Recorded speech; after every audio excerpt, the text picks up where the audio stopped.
Magandang gabi mga kababayan. Narito na po ang pinakahuling update sa lagay ng panahon ngayong Thursday night, August 7, 2025. Kung gusto ninyong laging mauna sa mga ulat bagyo at weather warnings, huwag kalimutang i-like, i-share, mag-follow sa aming Facebook, mag-subscribe sa aming YouTube channel at i-click ang notification bell para sa real-time na updates. Ayon sa huling ulat ng Pag-asa, makikita ang makakapal na kaulapan sa Northern Luzon. Ito ay dulot ng isang low-pressure area, LPA, na huling namataan kaninang 3 a.m. sa coastal waters ng San Fernando City, La Union.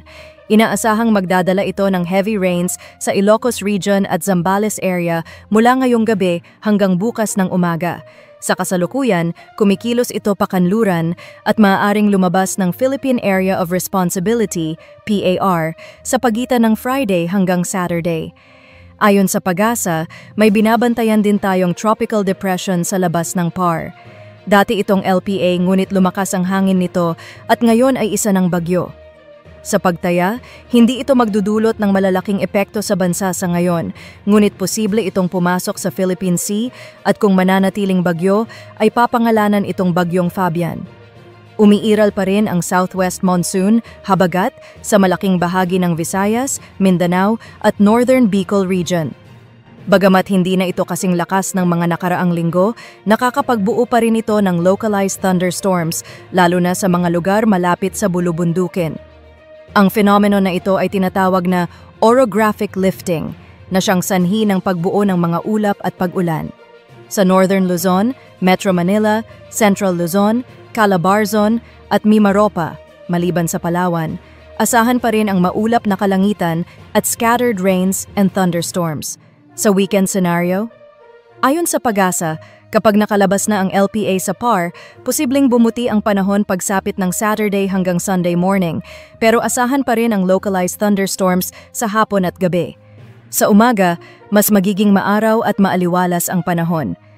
Sa ating weather advisory alert, dahil sa epekto ng LPA, naglabas ng weather advisory ang Pag-asa, kaugnay sa posibilidad ng 50 to 100 millimeters ng ulan sa Ilocos, La Union, Pangasinan at Zambales.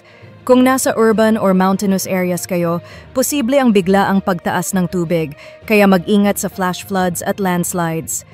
Weather forecast bukas: inaasahan ang cloudy skies with scattered rains and thunderstorms sa malaking bahagi ng Luzon, kabilang ang Metro Manila. Sa Bicol Region, halos walang kaulapan ngunit may posibilidad ng isolated thunderstorms. Sa Tuguegarao, Metro Manila at Legazpi City, magiging mainit ang panahon. Ang maximum temperature ay posibleng umabot ng 31 degrees Celsius, kaya magdala ng payong hindi lang laban sa ulan, kundi pati na rin sa matinding sikat ng araw.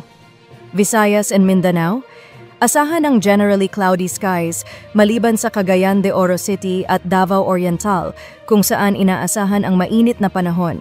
Temperatura sa Cagayan de Oro, Davao at Zamboanga City ay posibleng umabot sa 32 hanggang 33 degrees Celsius. Sa sea condition, walang nakataas na gale warning sa alinmang baybaying dagat ng bansa. Gayunpaman, sa Northern Luzon, ang pag-alon ay maaaring umabot sa 2.1 meters. Delikado ito para sa maliliit na bangka. Sa ibang bahagi ng Visayas at Mindanao, light to moderate lang ang alon na aabot sa 1.5 meters sa Visayas at 1.2 meters sa Mindanao.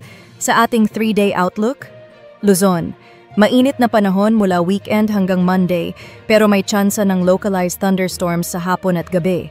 Visayas, maliwalas na umaga sa Metro Cebu, Iloilo City at Tacloban, pero may posibilidad ng isolated thunderstorms.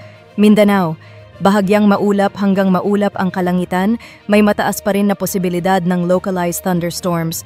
At iyan ang ating lagay ng panahon ngayong gabi. I-like, i-share, at mag-follow, mag-subscribe na po kayo para lagi kayong updated. Pindutin na rin ang notification bell para real-time kayong maalerto sa anumang pagbabago sa lagay ng panahon.